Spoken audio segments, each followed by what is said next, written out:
बिस्मिल्लाहिर्रहमानिर्रहीम। आज का जो हमारा टॉपिक है ये है प्रिंसिपल ऑफ कॉमर्स और आईकॉम पार्ट 1 की जो बुक हमारे फ्रेंड काजी शहजाद एहतशाम की।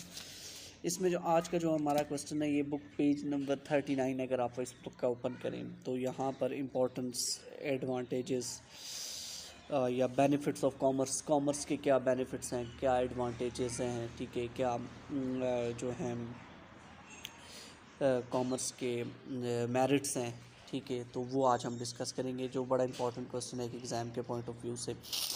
और इसके अलावा कॉमर्स हम देख चुके हैं, कॉमर्स क्या है, ठीक है, कॉमर्स के कंपोनेंट्स को हम डिस्कस कर चुके हैं, जिसमें हमारे पास ट्रेड, एड्स टू ट्रेड्स के कंपोनेंट्स हैं, ठीक है। तो कॉमर्स में जैसे हमने लास्ट क्लास में डिस्कस किया था कि कॉमर्स में जो है वो चीज़ें बिकने से लेके, बनने से लेके बिकने तक का जो सारा मरहला है वो कॉमर्स के अंदर आ जाता है। Commerce deal with the distribution of finish goods, जो फिनिश गुड्स हैं उनकी डिस्ट्रीब्यूशन के साथ कॉमर्स डील करता है। फिर इसके हमने कंपोनेंट्स देखे, इसके ऊपर लेक्चर आपका लेक्चर नंबर 1 जो है वो अवेलेबल है, ठीक है, कॉमर्स की डेफिनेशन के ऊपर, वो आप वहाँ से देख सकते हैं। आज का जो हमारा टॉपिक है वो है एडवांटेजेस, बेनिफिट्स ऑफ कॉमर्स, ठीक है। तो सबसे पहला पॉइंट इसमें जो एडवांटेजेस का है, बेनिफिट्स का, वो availability of goods available. Commerce की वजह से गुड्स आपके डोर स्टेप के अंदर, ठीक है, आप अपने घर से बाहर निकलते हैं मार्केट, और आपके घर के करीब जो दुकानदार मौजूद हैं उनके पास आपकी ज़रूरत की चीज़ें, अशिया मौजूद होती हैं। ये सारी पॉसिबल हैं बिकॉज ऑफ कॉमर्स। कॉमर्स ना हो तो ये चीज़ें आपको जाके फैक्ट्री से लेनी पड़ेंगी, और फैक्ट्री जो चीज़ें बना लेती है, अगर कॉमर्स ना हो तो वो चीज़ें रिटेलर्स के पास, होलसेलर रिटेलर्स के पास जो है ना वो आएंगी ही नहीं। तो कॉमर्स के अंदर हम इतनी सहूलत होती है कि चीज़ें जो है वो आपके डोर स्टेप्स पे अवेलेबल होती हैं। सेकंड पॉइंट है चीप गुड्स। चीप गुड्स से क्या मुराद है? चीप गुड्स से मुराद है कि कॉमर्स की वजह से चीज़ें सस्ते दामों आपको मिलती हैं, ठीक है, क्योंकि कॉमर्स लार्ज क्वांटिटी में, कॉमर्स की वजह से होलसेलर जो हैं वो लार्ज क्वांटिटी में गुड्स को बाय करते हैं, फिर रिटेलर्स को जितनी चाहिए होती हैं, ठीक है, वो पहुंचाते हैं, ठीक है। अगर आप 1 किलो चीनी अपने रिटेलर्स के पास अपने घर के करीब दुकानदार से लेने जाएं तो आपको अपने जो मार्केट रेट होता है उसी में मिलती है। अगर वो आप फैक्ट्री से लेने चले जाएं तो आपका आने जाने का एक्सपेंस वो भी काउंट होगा, फैक्ट्री तो आपके घर के करीब नहीं होगी, ठीक है। तो कॉमर्स की वजह से हमें चीज़ें सस्ती मिलती हैं, चीप गुड्स। नेक्स्ट हमारे पास है सरप्लस प्रोडक्शन। सरप्लस का प्रोडक्शन का मतलब है कि ज़रूरत से ज़्यादा प्रोडक्शन, ठीक है, प्रोडक्शन हो जाना। लार्ज स्केल में जब प्रोडक्शन होती है तो हमेशा एक बात याद रखिएगा, पर यूनिट जो कॉस्ट प्राइस है वो कम हो जाती है। फॉर एग्ज़ाम्पल, आपने 1 कप चाय का बनाना है तो उसके लिए भी आपको दूध, चीनी, सब कुछ चीज़ें चाहिए होंगी, ठीक है, लेकिन आपने वो 1 कप हो सकता है आपको 50 रुपीज़, 100 रुपीज़ में पड़े, लेकिन आपने 500 कप जब बनाने हैं तो 1-2 कप तो आप वैसे फ्री में भी जो है वो एंजॉय कर सकते हो, ठीक है। तो इसकी वजह से सरप्लस प्रोडक्शन होती है कॉमर्स के अंदर। ये एक बहुत बड़ा एडवांटेजेस है कॉमर्स का, जिसमें पर यूनिट कॉस्ट प्राइस कम हो जाती है। नेक्स्ट पॉइंट हमारे पास सोर्सेज ऑफ एम्प्लॉयमेंट।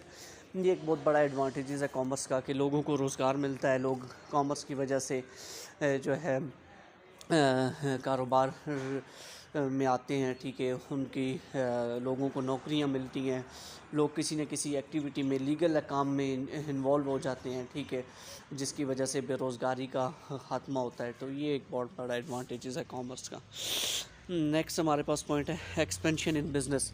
कॉमर्स की वजह से बिज़नेस एक्सपेंड होती हैं, ठीक है। बिज़नेस एक जगह से दूसरी जगह, एक बिज़नेस अपने बहुत से आउटलेट खोल लेता है, ठीक है। जब प्रोडक्शन होती है लार्ज स्केल में, वो चीज़ें बिकती हैं, बनती हैं, मार्केट के अंदर आती हैं, ठीक है, तो लोगों को फ़ायदा होता है, तो इससे जो है वो फिर सब फ़ायदा उठाती हैं। तो एक्सपेंशन इन बिज़नेस से मुराद ये है, ठीक है, कि बिज़नेस की वजह से बहुत ज़्यादा एक्सपेंशन, जब बिज़नेस एक्सपेंड करता है तो बिज़नेस को सबसे ज़्यादा प्रॉफिट होता है।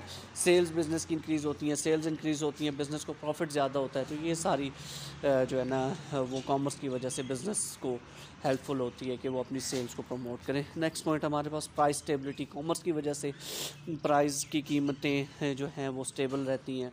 ठीक है, चीज़ों की कीमतें बहुत ज़्यादा नहीं होती, स्टेबल रहती हैं चीज़ें, क्योंकि कॉमर्स बहुत सी एक्टिविटीज़ में इंगेज होता है। चीज़ें बन रही हैं, बन के जब फिनिश गुड्स बन जाती हैं उनको फिर वो उठाता है, ठीक है। एड्स टू ट्रेड में जैसे हमने देखेगा warehousing, packing, shipping, transportation, ये सारी फिर कॉमर्स ही करता है, ठीक है। और कॉमर्स फिर इन चीज़ों को मार्केट में ले आता है, ठीक है। तो कॉमर्स अपने ऊपर बहुत से एक्सपेंस डालता है, ठीक है, लेकिन वो लार्ज क्वांटिटी में डील करता है, ठीक है, जिसकी वजह से लोगों के लिए सहूलत ये होती है कि लोगों को प्राइस स्टेबल मिलती है। नेक्स्ट पॉइंट हमारे पास increase in investment. Investment increase होती है, कोई शक नहीं है, ठीक है।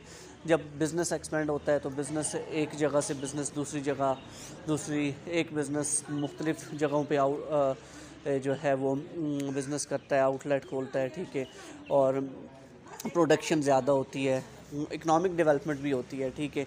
और इन्वेस्टमेंट भी ज़्यादा होती है, जब इन्वेस्टमेंट ज़्यादा होती है, ठीक है, तो बिज़नेस के अंदर ज़्यादा पैसा आता है, बिज़नेस एक्सपेंड करता है, बिज़नेस ग्रो करता है। तो ये सारे कॉमर्स की वजह से पॉसिबल है। नेक्स्ट हमारा पॉइंट है एग्रीकल्चर डेवलपमेंट। कोई शक नहीं है, industrial development, agriculture development, economic development commerce की वजह से ये भी होती हैं, पॉसिबल है, ठीक है। एग्रीकल्चर डेवलपमेंट किस तरीके से होती है, अब ये देखें कि जब कॉमर्स की वजह से इन्वेस्टमेंट इंक्रीज़ होती है, लोगों की परचेजिंग पावर भी इंक्रीज़ होती है, बिज़नेस एक्सपेंड करता है। जब बिज़नेस एक्सपेंड करना होता है, ठीक है, तो बिज़नेस में जब पैसा आता है तो अब फॉर एग्ज़ाम्पल एग्रीकल्चर सेक्टर जितना प्रोडक्शन कर रहा है और पैसा लगाया जाएगा, अच्छा बीज डाला जाएगा और फसल उगाई जाएगी, ठीक है, ताकि एग्रीकल्चर सेक्टर से जो प्रॉफिट हो रहा है वो भी ज़्यादा हो।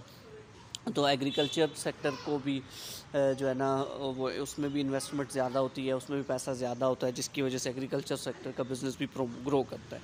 इंडस्ट्रियल डेवलपमेंट, जब प्रोडक्शन ज़्यादा हो रही है, बिज़नेस एक्सपेंड कर रहा है, बिज़नेस के मुख्तलिफ आउटलेट्स हैं और जो है ना बिज़नेस फिर इंपोर्ट भी एक्सपोर्ट भी चीज़ें हो रही होती हैं, ठीक है। तो इंडस्ट्रियल सेक्टर के अंदर भी पैसा ज़्यादा आ रहा होता है। इंडस्ट्रियल सेक्टर भी यूनिट्स जहाँ पे 100 यूनिट बना रहा है 150 200 यूनिट बनाना शुरू कर देता है, ठीक है। तो इंडस्ट्रियल डेवलपमेंट और प्रोडक्ट की क्वालिटी, प्रोडक्ट के फीचर्स, उसके अंदर भी जो है वो बेहतरी लाई जाती है। तो ये भी पॉसिबल है बिकॉज ऑफ कॉमर्स।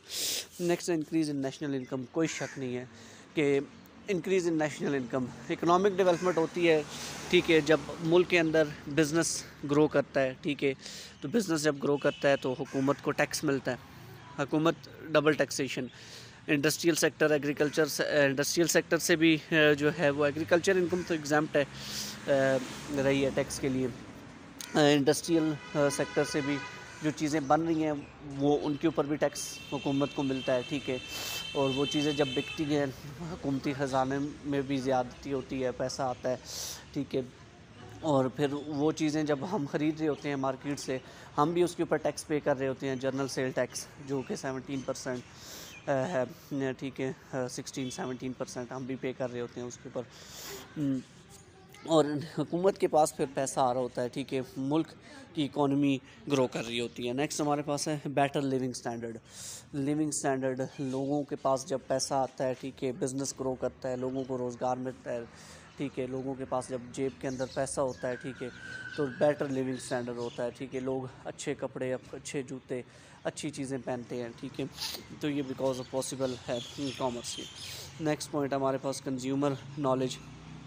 हाँ, जब मार्केट के अंदर बिज़नेस किया जाता है, कंज्यूमर लोग क्या डिमांड कर रहे हैं जो है वो कंपनी से, कंपनी क्या लोगों को ऑफ़र कर रही है, ठीक है। और कंपनी इस तरीके से लोगों कंज्यूमर नॉलेज किया जाता है, ठीक है। डिफरेंट किस्म के स्टैटिस्टिक्स, टूल्स एंड टेक्निक्स अब यूज़ की जाती हैं, ठीक है, ताकि लोगों का टेस्ट पता चल सके, ठीक है। लोग किस तरीके से बिज़नेस में किस प्रोडक्ट में इंटरेस्टेड होते हैं, ठीक है। तो कंज्यूमर नॉलेज बिज़नेस को बहुत आगे तक ले जाता है। नेक्स्ट पॉइंट है middle man. Middle man basically are those person who plays the role of bridge between the producers and consumers.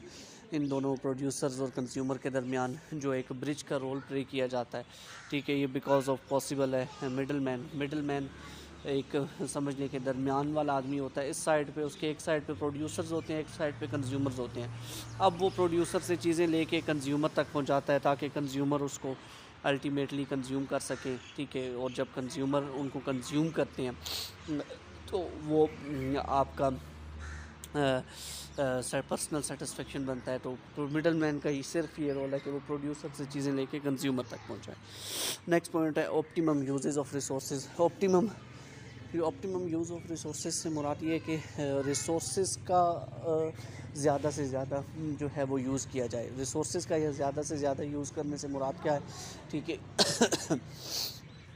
कि लार्ज स्केल प्रोडक्शन है, वेस्टेज को कम किया जाए, पर यूनिट कॉस्ट प्राइस को कम किया जाए। ऑप्टिमम ज़्यादा से ज़्यादा रिसोर्सेज को यूज़ करें ताकि ज़्यादा से ज़्यादा प्रोडक्शन हो, ज़्यादा से ज़्यादा चीज़ें बिक सकें, सेल आउट हो सकें। तो ये पॉसिबल है बिकॉज ऑफ कॉमर्स।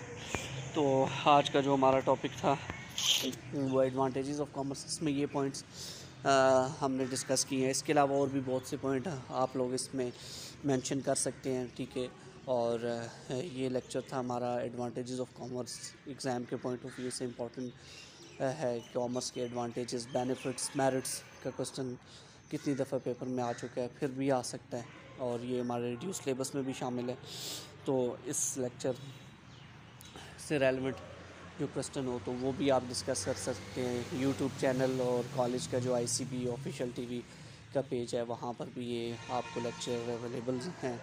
इस चैनल को लाइक भी करें, शेयर भी करें, और जो क्वेश्चन हो वो आप वो भी कर सकते हैं, ठीक है। व्हाट्सएप नंबर भी अवेलेबल हैं। और नेक्स्ट लेक्चर में मिलते हैं नए टॉपिक के साथ। अपना ख्याल रखिएगा। अल्लाह हाफ़िज़।